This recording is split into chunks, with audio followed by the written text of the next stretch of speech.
Now, how can communities become involved in bird conservation practices? Well, our program, Bird City, Wisconsin, is tailored for communities of all sizes. We've established a set of criteria. We encourage people to go look at our website, www.birdcitywisconsin.org, or just use your search engine. You Google Bird City, Wisconsin, you can find it.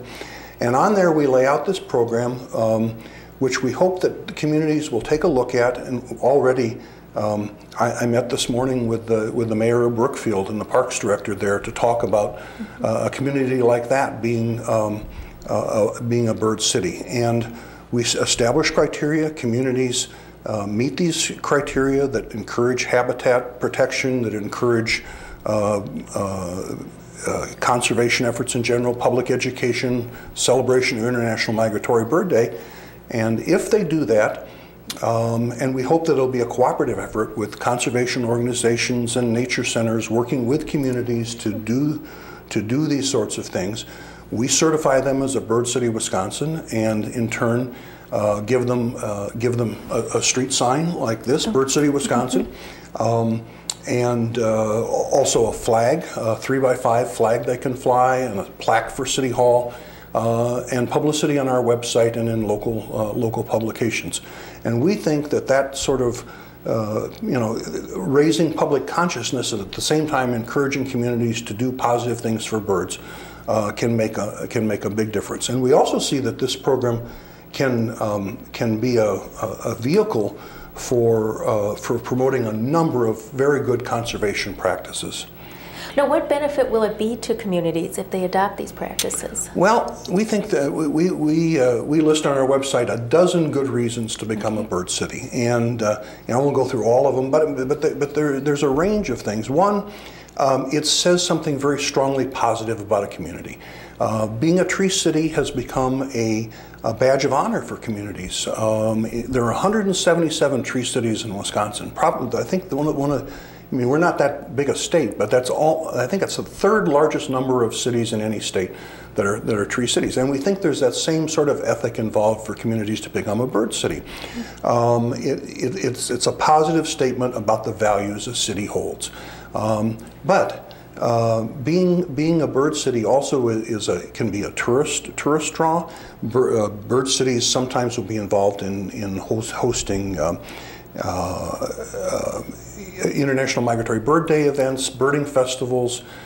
Some cities will have an important bird area as part of their community, or be on part of a state birding trail.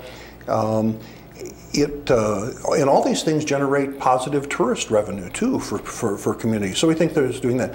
Not to mention the fact that good bird populations hold down pests in the community and can reduce your costs for controlling pests otherwise.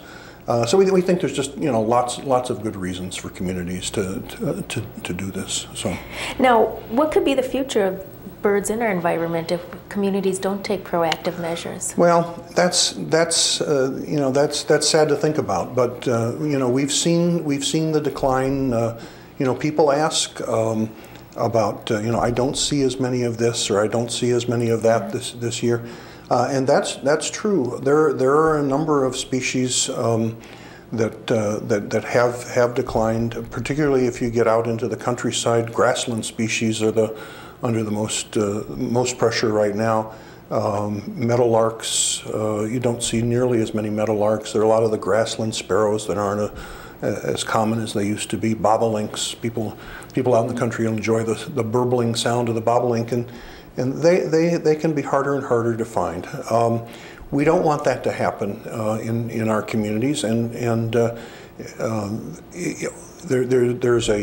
there's just a general concern about that. I was reading just the other day that the Partners in Flight people, this is a coalition of conservation organizations, have just put out what they call a tri-national vision for land bird conservation, saving our shared birds, recognizing that this is something that